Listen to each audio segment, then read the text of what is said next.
Hi, thanks for visiting our website and our online tutorials section. This tutorial will help you understand the basics of the 1031 exchange process.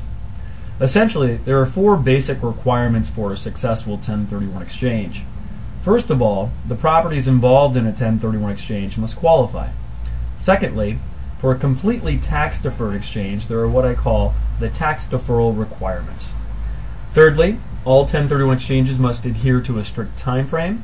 And finally, there are rules for identifying the potential replacement properties. So let's take a look at guideline number 1.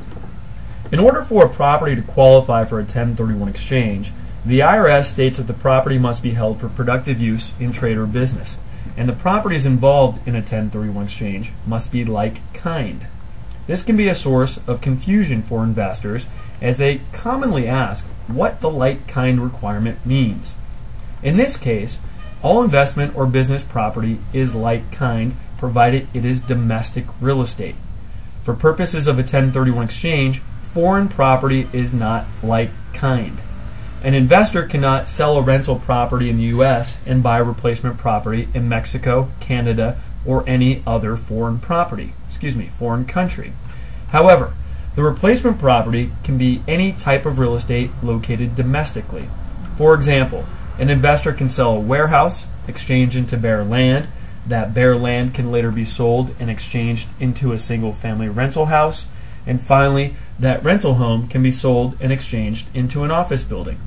The key is that all the properties involved in the 1031 exchange need to simply be used for investment or business purposes. Okay, let's look at guideline number 2, what I like to call the tax deferral requirement. In order to have a completely 100% tax-deferred transaction, an investor must do two things. Number 1, reinvest all of the cash, and number 2, purchase property equal or greater in value. If the investor does those two things, the entire tax liability is deferred. Of course, this can be accomplished in several different ways. An investor can sell one property for, let's say, $500,000 and buy another property for $500,000.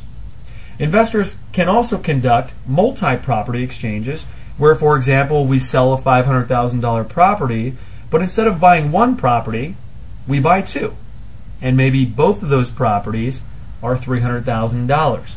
So we've accomplished our goal of purchasing equal or greater in value.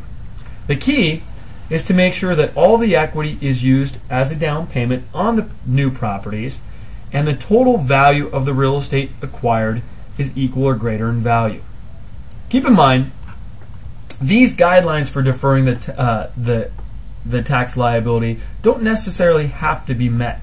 If, for an example, an investor chooses to sell for $500,000 and buy a property for only $400,000, the exchange is not entirely invalidated. The investor simply pays taxes on the deficiency. In our example, going from $500,000 to $400,000 would be a deficiency of $100,000, and that's the amount the taxpayer would pay taxes on. Okay, moving on to guideline number 3. When conducting a 1031 exchange, there is a strict timeline that needs to be followed. Investors have 180 days to complete the exchange.